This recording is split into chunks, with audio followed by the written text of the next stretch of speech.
上向き辛くないですか？大丈夫？はい、大丈夫です。苦しかったらおっしゃってくださいね。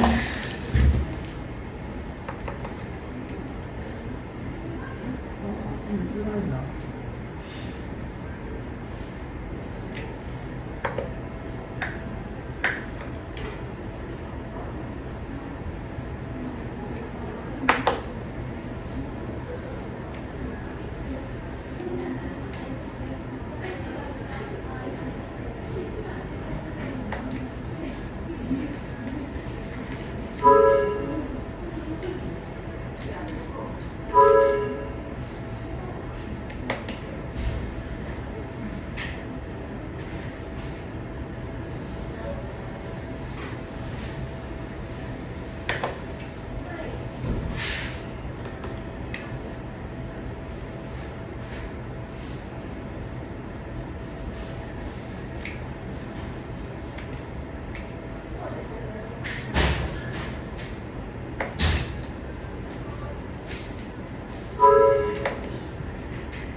これ顔だよ。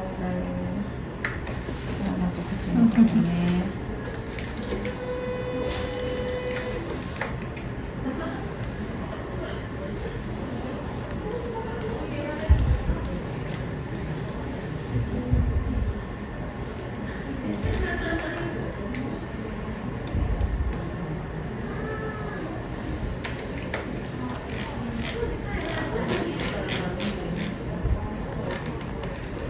顔の前に手をやってる。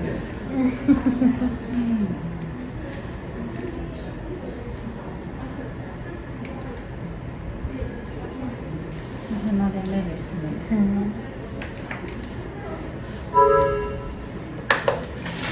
じ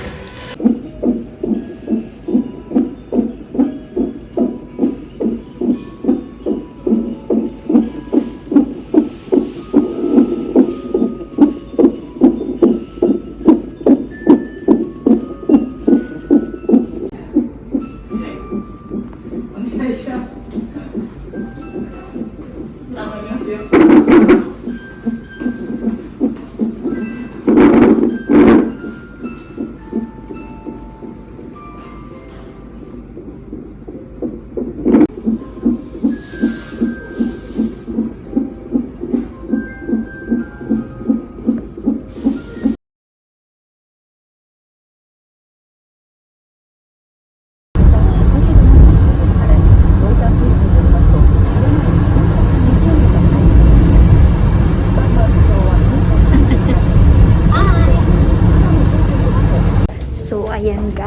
babalik po kami sa hospital. So, kinabukasan lang to guys. So, kahapon, kami nagpunta and pinabalik po ako today. So, ayan guys, dahil sa aking contraction. So, super contraction kasi kahapon nung minomonitor si baby. And, pinainom naman ako ng gamot kahapon until kaninang umaga yung gamot. So, ayan guys. And, parang okay naman na doon sa gamot. Parang lumambot naman na yung tiyan ko. Hindi na siya nagko-contraction. Pero sometimes, meron pa rin. And of course, 33 weeks pa lang po si baby sa tiyan. Kaya hindi pa siya pwedeng lumabas. So, yung lungs niya is hindi pa okay. And dahil nga marami akong amniotic fluid, pwede daw na or high risk yung aking panubigan. So, pwede siyang mabutas agad-agad, lalo na super yung contraction ni baby. At kahapon guys, yung MRI is nalaman namin yung result. So, yung result guys is okay, yung MRI, and kahapon yung ultrasound is okay din. So, yung esophagus is okay daw, but sabi ni doc, kahit daw sa MRI and ultrasound is okay yung esophagus, meron daw case na kapag napanganak si baby, doon makikita talaga kung okay siya or hindi. Kaya kapag napanganak daw is meron daw kasamang pedia. Hay na chang. Hay na chang.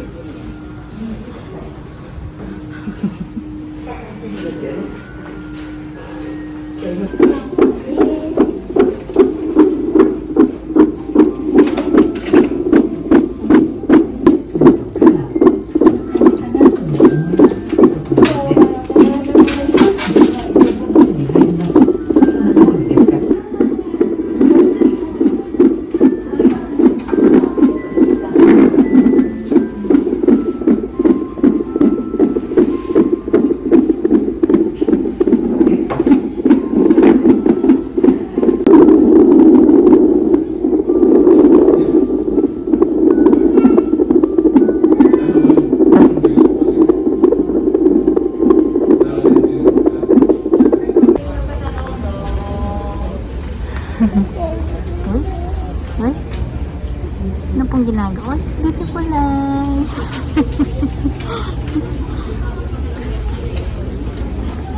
Lilinis ikaw. Yung laway mo, punas mo.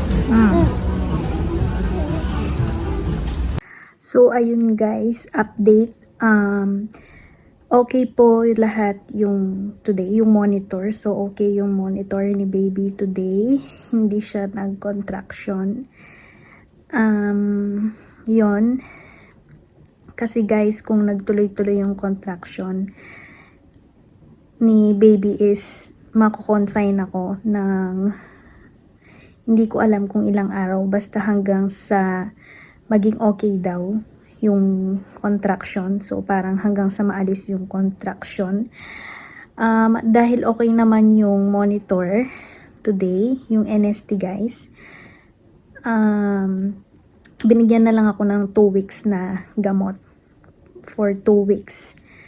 So, after 2 weeks kasi, 35 weeks na si baby. So, sabi ni doc, okay na daw kung mapanganak siya ng 35 weeks, basta 35 weeks to, basta hindi siya saktong 35 weeks or hindi bago 35 weeks. Kaya binigyan niya pa ako ng pan 2 weeks na gamot. So, ayan. So, babalik na naman kami next week ng August 13. Ayan. So, ayan guys. Pero hopefully, at gusto ko sana is makaabot siya ng 37 weeks. At least 37 weeks, guys. Kasi 36 weeks, doon pa lang talaga magiging okay or fully develop yung lungs ng baby. So, kapag kasi ang baby is napanganak agad or premature, ang tawag dito, yung kanyang lungs is magiging mahina. So, pwede siyang, anong tawag dito, magka-asthma, ganyan, or basta mga sakit na konektado sa lungs. And yung mga ubo-ubo, ganyan, mga sipon, madali siyang magkakaroon ng ganon. So, ayan guys, pero sabi naman ni Doc, 35 weeks pataas is, or 35 weeks, pwede na daw siyang lumabas. Pero, pinipray ko pa rin nga na sana hanggang 37 weeks. So, ayan, hindi ako pwedeng maggalaw-galaw ng super. Kailangan pahinga-pahinga.